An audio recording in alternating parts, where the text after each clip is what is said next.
Hey everyone, long time no see. Welcome to Goodknits. This is knitting podcast number 29. If you are brand new here, welcome. I'm Sherry and I am a Canadian expat, originally from Calgary, Alberta, and I am currently living in Amsterdam and just actually celebrated my 8-year anniversary here on Friday. It's been about a month since I filmed my last episode, and a big part of that is I started a new job in January, and that's been taking up quite a lot of my time. I'm back to working 4.5 days per week, so I don't have as much time to film, and I also just have found I don't have a ton of time to knit. This sweater number 11 that I showed in my last podcast episode is still the only completed garment that I have, and we are now into March. That's probably a good indication of how much time I've actually been knitting. In today's episode, I've got a big update on my Cognac Sweater and the Cognac KAL that Evgenia from Nicotina Knits and I are hosting. I'll share more on that. I also have my Puro Cardigan, which is very nearly done, but not quite there yet.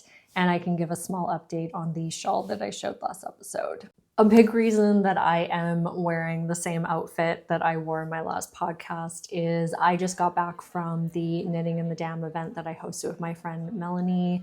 So we're doing that roughly every 2 months at Cafe Brecht here in Amsterdam. And I decided that I really wanted to wear this sweater today along with my fancy pepita skirts, because why not have knits on knits? I feel like that was the perfect group to appreciate both my knit pieces. And I just really didn't want to change. And honestly, since I finished this sweater number 11 by My Favorite Things Knitwear, I have been living in it. It is my absolute favorite sweater that I've made. And I am desperately wanting to cast on a dark brown version. So I just need to decide what yarn I want to use. And then I think I'm going to go ahead and buy some. It's the perfect fit. I really love the modified version that I did without the folded down collar, and I just want to make the exact same sweater. It's also hard for me to stand up right now and show the fancy pepita skirt from Anne Catherine Stoll that I'm wearing, but I'll insert a little video clip. I really like these two pieces together. It was really nice wearing my skirt today because I just find I haven't really had a ton of chance to wear it this season. I'm not sure why I haven't really been wearing many skirts. So it was really nice to just kind of break that out today and wear it to the event. And we're planning to host the next one in 2 months. So probably, what does that put us into?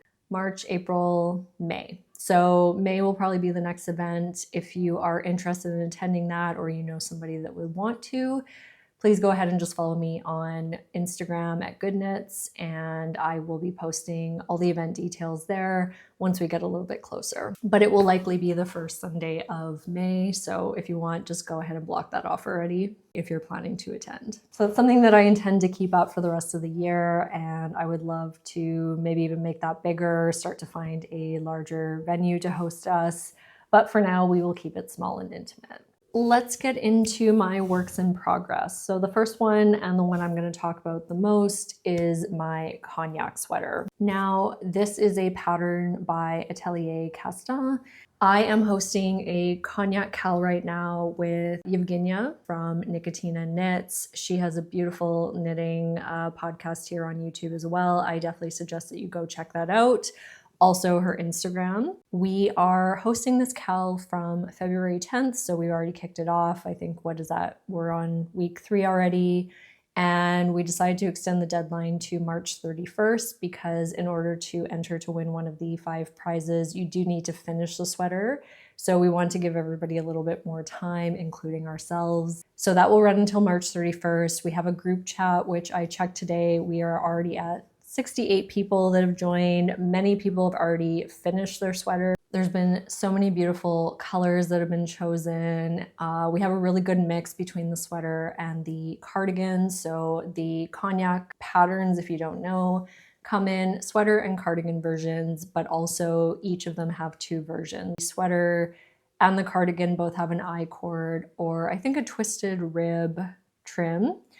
I personally have opted for the I-cord, but there's a really, really good mix between the cardigan, the sweater, and the different trim options. So it's nice to see so much variation. This is a smaller designer. She only has 3 or 4 patterns right now, but beautiful, beautiful design. It is a set-in shoulder, which I've never knit before, but I do really like when my garments are a little bit more fitted and tailored to me. And I'm really liking the fit of this sweater. So I haven't tried it on since I've gotten through most of the body. So today will be the first time that I have put it on. And I've gone ahead and prepped it, put it on try on tubing so that I can show you what it's looking like. But at the event, I finished the body. I think I'm pretty much ready to go onto the trim. We'll see today when I try it on. I was actually a little bit worried as I was knitting at the event. I actually thought I was done the body and I wasn't quite ready to cast off doing the I-cord in a group setting. I knew I would mess it up and I didn't bring any backup knitting. So we had about an hour left. I'm like, oh no, what am I gonna work on? But I got up and measured and held it up to my body and we all agreed it needed about 1 to 2 centimeters more. So hopefully it's not too long now, we will see. So a few more details on the KAL. If you wanna join, there's still plenty of time. You have all of March to knit this sweater. If you would like to join, just go ahead and message me on Instagram and let me know that you want to be part of the group chat. I will get you added there, or you can message Evgenia and she will also add you. In order to win one of the prizes, you will need to complete a Google form, and this is just so that we don't miss any entries on Instagram, and we know not everybody is comfortable posting on Instagram because a lot of people have private accounts or non-knitting accounts. So we figured this was the fairest way to make sure that everybody that is participating in the KAL has a fair chance to enter for the prizes. I feel super out of practice with filming a podcast. So if this feels a little bit all over the place today, I apologize. Hopefully I'll get back into a more natural rhythm as I start to post more again. This one might be a little bit scattered and chaotic. Bear with me. I appreciate you being here. Now, on to the prizes. We have lined up some really amazing prizes for this KAL. I'm really excited for them and wish that I could actually keep them for myself. The first prize is the pattern for the sea salt tee by Atelier Castin. So that's one of her other designs. So that will be gifted. We also have a really wonderful gift set from Anu by Hand Dyed Harmony. I actually have it here, so I'm gonna go ahead and show that to you. So it includes this beautiful project bag, which is really, really spacious. In there, it's got pockets. She has included one of her hand-dyed yarns. So you can kind of see, hopefully in here, there is some silver sparkle in there. She has included stitch markers, 3 different sets of them, which I am absolutely in love with her stitch markers. I have a whole bunch of my own that I've purchased and also that she has kindly gifted me as well. And then stitch stoppers, which I can never get enough of stitch stoppers. And one of her little macaron notion tins. So this is really handy for carrying your stitch markers on the go. Haven't missed anything? No. Oh, yeah, I did. I missed something. And the final thing is just some stitch keepers, so the cords. So that is the gift from Hand Dyed Harmony. Thank you again to Anu. It is a beautiful set and somebody's going to be very lucky to have that. So the next prize is 2 skeins of hand-dyed yarn from Aitana Villa Knits. She is out of Spain. And it is 50% baby alpaca, 25% silk, 25% linen. The 4th prize is 2 skeins of hand-dyed yarn from Say Wool from Finland. And this is a luxury alpaca and mohair yarn. And then the 5th prize is 2 skeins of hand-dyed yarn from Fine Lead Fibers. And that is superwash merino nylon 4-ply yarn. And again, I will post all the very specific details on my Instagram once I have them. Thank you so much to everybody that gifted a prize. It's really, really nice. And I think we have some beautiful options here. Hopefully you guys are just as excited about them. And maybe if you were on the fence about participating in the Cognac KAL, this will now be your motivator. Okay, I think that is all the details for the Cognac KAL specifically. Now let's get into my knitting for it. I am knitting my Cognac sweater in the Gepard Garn Kidsetta in the color Red Panda, which is 240. So this is yarn that I bought in Lithuania last year and I've just been trying to find a purpose for. This is my progress. I am basically done the body. I just need to apply the I-cord now. I'm gonna go ahead and pop this on so that we can see what it looks like. This is my first proper try on during daylight hours, so also the first time I'm really seeing this color on me in direct sunlight. And I am really happy. So every time I take a picture of this, I feel like it looks very, very bright orange, but it's not. I mean, you can see it's a very kind of rusty, orangish red color. Reminds me a little bit of my Monday sweater. It's obviously lighter and a bit more muted, but I think it's looking quite nice on me. What do you guys think? You can really see the set in detail here. I was a little bit worried maybe this would be too big. So I am knitting this in a size 3. I would typically be a size 2 for this pattern. However, I decided to knit down in gauge. The pattern calls for 6mm needles. I did my gauge swatch on originally 5.5mm, but it was just too open and airy. I really was worried it was going to be see-through, so I went and looked at my Michaela sweater that I knit last year, and that was knit on 5mm needles, also in mohair held double. This pattern calls for a fingering and mohair held together. I really wanted an excuse to finally use this yarn because I've had a very difficult time pairing it with a fingering. So I looked at my Michaela sweater, which I was happy with for the density of the mohair held double. That put my gauge at 17 stitches by 26 rows. The pattern calls for 16 by 22. So I knew I was going to have to modify my size. I know knitting math can be really, really intimidating for people. I also have found it intimidating, so I tend to always just adjust my gauge to match the pattern. So I put a prompt into ChatGPT to help me do the math for this. And that prompt was, I'm a knitter and I'm knitting the pattern attached. I did a gauge swatch and my gauge is tighter than what the pattern calls for. The pattern is 16 by 22 and my gauge is 17 by 26. I want to knit the sweater at the tighter gauge and adjust the size I knit so I will get the recommended ease of 4 to 14 centimeters. My bust is 87 centimeters. Please calculate the size I will need to knit and any other adjustments I need to make.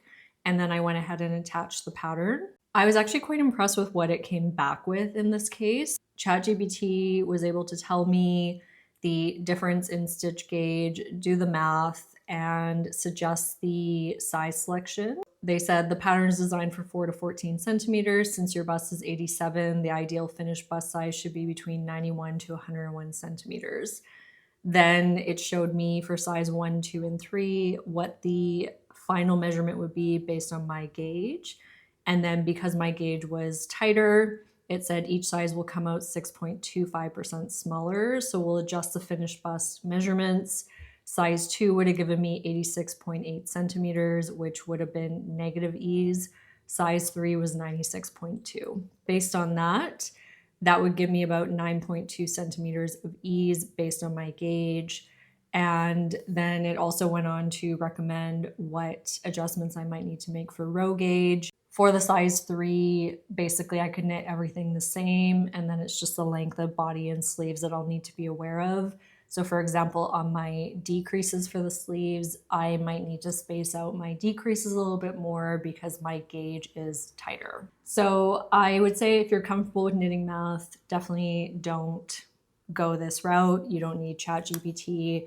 I also could have easily figured this out, but I thought I would just go ahead. I do work in tech, so sometimes it's just kind of fun to play around with this stuff. So if you are intimidated, that's maybe a nice little hack to just throw it into ChatGPT or a similar service and see what it tells you. So I'm knitting size 3 for this. I think so far the overall fit is really, really nice. And I would say based on where this is sitting at this point on my waist, I'm really happy with the length. So I'm gonna go ahead and when I'm done this, just start on the I-cord. And then I can move on to, I think I'll do the neckline next just to make sure it's sitting correctly before moving on to the sleeves. Since this is a set-in sleeve, I think the construction can seem a little bit intimidating to people, but I found that it was quite easy to follow the pattern. You do need to pay attention because like with typical raglans or circular yokes, you are kind of always increasing at the same rate just for a really long time. With this pattern, the increase rate changes based on the section that you're working on. So there was quite a few different versions, and then based on the size, you might be increasing every row, you might be doing it only every second row, and for a certain amount of time. So I think there was 4 sections for the yoke in order to get this nice set-in shoulder detail, but I think it's absolutely worth it. I mean, this looks perfect. I am already dreaming about a second version of this, I think with the rib trim. I have, where is it? So I have this Dijon yarn from Filcolana that I bought for a shawl last year. And I decided to scrap that idea. I didn't like how this was pairing with my other Zauber ball yarn. And I have 4 balls of this, and it's just sitting in my closet or in my stash. And I really, really want to make a cognac out of this. I think with the 4 skeins that I have, that should be enough to make another version. I may actually do it at the tighter gauge like this is, but I'll swatch for it. And that means I'm just gonna have to go ahead and buy some mohair to pair it with. And I've heard good things about the Knitting for Olive mohair in ochre. I think that's gonna suit this color really well. So that is my Cognac sweater, part of the Cognac KAL that Evgenia and I are hosting. We really would love to have you, so please go ahead and reach out if you still want to participate, and we will add you to the group chat. Then the next work in progress is my Puro Cardigan by Rui Yamamuro, and cardigans are always a little bit awkward to show. I'm actually just gonna go ahead and put this on because I think it will be easier to talk about then. So I am knitting this in a size, not small, size 1.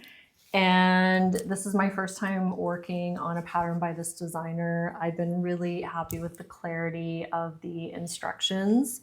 I am knitting it in the Filcolana Arwetta, or sorry, not Filcolana Arwetta, Filcolana Peruvian Highland wool, which is a 100% Peruvian Highland wool in the color Nougat. And I am pairing it with the Gapard Kit Seta again in the color 485, which is this chocolate brown.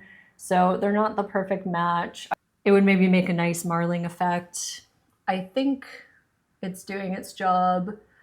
It is a little bit spotty looking, but it's grown on me as I've been working on it. At first I was like, ooh, it's really not what I was going for. But as I've sat with it a bit, I think I'm quite happy with it. This is quite a cropped cardigan. It's definitely shorter than I'm used to, but I also want that so that it can go with dresses, high-waisted jeans, high-waisted pants in general. It's just not quite the style I'm used to making. I'm hoping blocking will do its magic. So I'm very nearly done this. I have already finished one of the sleeves, and it has a really interesting construction for the sleeve, I guess. You pick up as usual, and then you do, at least on my size, 3 rounds of further space decreases. And then I did 22 rounds of decreases every second round.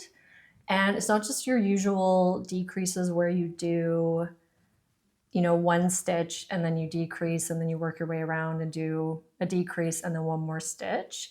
She spaced them out a little bit more, so I don't know if you can really see it. So you end up with this really interesting line, and it's a little bit hard to see in this dark yarn, but I really like kind of the tapered effect. So you see the decreases that are further apart, they kind of create this bubble effect, and then you do your rapid decreases, which tightens up this sleeve. You can see my decrease right there.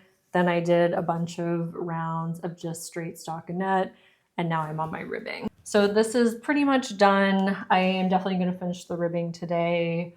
Then I will have to do, I didn't double check the pattern before this. I'm pretty sure it's a double knit button band, and I still don't have buttons for this. So if you have a suggestion about a button you've seen out in the wild that's 15 to 20 millimeters that you think would go well with this yarn in this color, I think I want it to be a subtle color, so I don't want it to stand out and really be a showstopper. I just want it to be small, discreet, And ideally I'd like to order online so I don't have to make my way to the button store here. I'm open to any and all suggestions. I would love to know what you're thinking for this. I find picking buttons quite stressful because it really can make or break your cardigan. And I can't really picture something in my head for this one. I'm like, do I just pick a really simple, matte, small brown button? Is there something better out there? Let me know in the comments. Send me links specifically if you have some suggestions from somewhere, and I will try to get those ordered ahead of the next podcast. So once I finish this sleeve, I am going to do a complete wet block on this piece. And I just really want to make sure it is fitting how I want it to. I'm hoping it's going to grow a bit. From what I remember working with this yarn before, it does grow. And I really don't want to finish it, put the button band on, and then realize I'm not happy with it and have to rip back the whole thing. So better to do the wet block now, make sure it fits as I like it. If it doesn't, I can always go in and add more length to the body. But I already added a little bit to the pattern and I think it's going to be okay. Also, to make sure that I was happy with the sleeve length for this one, I went ahead and held it up against my sweater number 11 because the sweater number 11 that I'm wearing today, I think is the perfect sleeve length for me.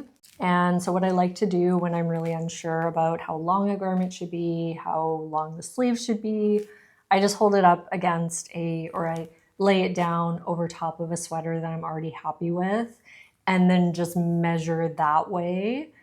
Obviously, you have to take your gauge swatch into account to make sure that however much your swatch grew, you factor in that. I didn't really do a gauge swatch on this because I am using the same yarn combo that I have for my weekend slip over v-neck, and I just wanted to get this cast on. I might regret that later, but I knit the sleeves to basically where I would be happy with them if they didn't grow. Like I could live with it, but then I expect they will grow a little bit more to at least sit around here on my hand. So that's the Puro cardigan. I really, really love this detail. This is meant to kind of fit like a trench coat style.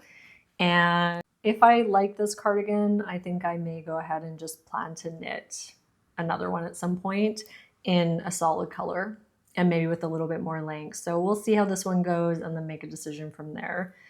Maybe this year will just be about knitting the same pattern over and over again. Sweater number 11 light, this cardigan, my cognac. I'm really liking the ease of stockinette right now. I can just pick it up. I don't have to worry about it.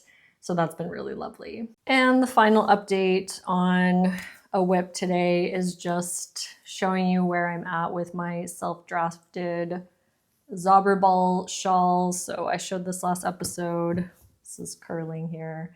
I cast this on around Christmas time. You can see it's now March. I'm still working on it. I did finish my first ball of the Zauber Ball Crazy in the color Late Autumn. This is the second one. I'm trying to decide if I need to bust into it. I do think it's still a little bit too short. So I'll probably go ahead and knit a few more rounds, but this has just been a mindless, easy knit. And honestly, I'm enjoying my garments a little bit more right now. So I haven't felt a pressing need to finish this. I would like to wear it this year. But I think it's still a little bit too short. So I think I need to get to about here. It will obviously grow a little bit with blocking, but this doesn't need to be perfect. I just wanted to knit it for fun. I'll finish it when I finish it. I do really love this yarn. It's just fun to see how it knits up. And it's also really well priced. I think I paid 10 euros per ball, maybe not even that. And you can see, makes a really beautiful self-striping yarn. I thought it would be looking a little bit more awkward at this point as the stripes have gotten longer, but it's still pretty consistent and cohesive. If you want to see what I did to make this, all my notes are on Ravelry. I'm basically just doing an I-cord edge. I did an I-cord tab cast on, and I am increasing every second round. However, if I were to make this again, which maybe I would, I would increase every single round. That's the lesson I learned from this because it would have grown a lot faster. This is doing an increase every second round is why this is taking longer and partly why I'm losing my interest in it. I almost forgot that I do have a couple acquisitions that were gifted to me, so I'm going to go ahead and share those. I haven't been buying any new yarn this year because I haven't been knitting a ton, and I'm really just trying to work down my stash before bringing anything new in. It's not that I have a huge stash. If you've been here for a while, you know I have almost no yarn other than a bunch of random single skeins, but I do have yarn for some projects that still need to be cast on, and so I am trying to work from that and also only supplement. Like I need to buy some mohair for one project, also for that Dijon. And that's all I'm trying to work with right now. And then going into spring knitting, I'll see what I want to knit and what I might need to buy. But I'm trying to keep my costs low with yarn and just really work from what I have. That being said, I do have a few small acquisitions based on being gifted yarn. So Marie Louise from Ginger Glitter kindly gifted me this beautiful DK cashmere yarn from her brand Tante Malo. And this is in the color Skogen, which I am probably saying incorrectly. It's a Swedish term and it's a beautiful green. I think she picked the perfect color for me. I just need to decide what I'm gonna do with this. She recommended maybe knitting the Sophie scarf, not shawl. So I think that's a strong contender just to get something small as an accessory for this. I'm not 100% positive how much meterage is here, but definitely just a small scarf should be enough. I know she said she knit one for herself. So this is beautiful and something that she did.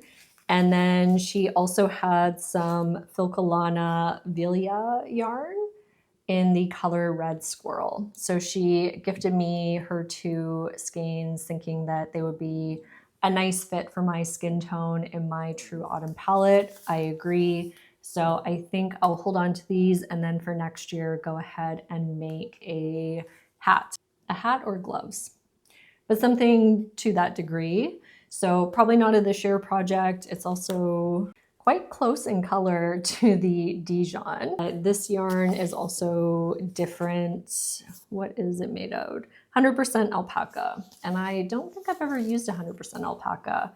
So I'm excited to give this a try for a hat, probably buy some kind of mohair to pair it with. And thank you for that.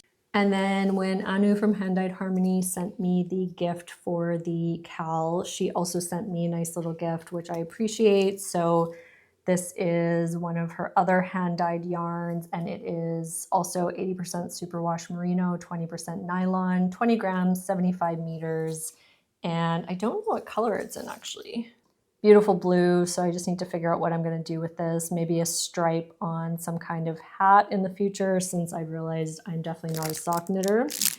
And then a macaron notions tin also for me. Stitch stoppers, which I love. I can never have too many of those. And stitch markers in this cute little pumpkin. And I used all these really simple stitch markers for my raglan increases. I have enough now that I use them all the time for my projects.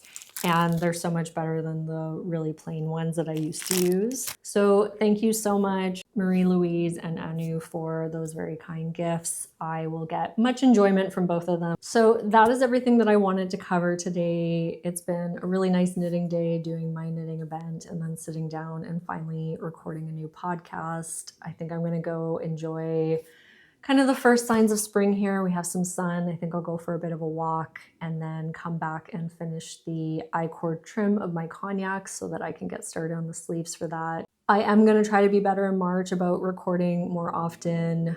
I apologize for being a little bit MIA the last few months, but I appreciate all of you for still being here. I would love to know what you're knitting. What have you been up to? I'm also looking for spring knitting inspiration. So if you have a pattern that you've come across recently that you're absolutely in love with and you think would be a good fit for me, can you go ahead and tell me that in the comments? I really have no idea what I'm going to knit for spring, and I realize spring knitting is coming up very quick. So time to start on my spring plans and just figure out what I want to work on. I'd like to find some patterns that are also not just stockinette. I could probably use a bit more of a challenge again. Maybe not brioche, but maybe a nice little texture, but we will see. So thank you for being here. If you enjoyed this video, like and comment. And as always, I would love if you subscribe and turn on bell notifications.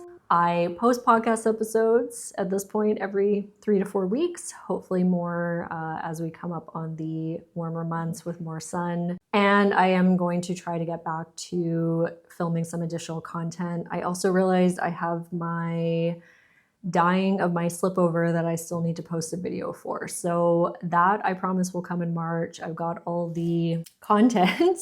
I just need to film a bit of an intro and then put that together. So sorry that that's taken so long. I promised that I think 3 or 4 months ago, and I've really been dragging my feet. Thanks for spending time with me today, and I'll see you in the next episode.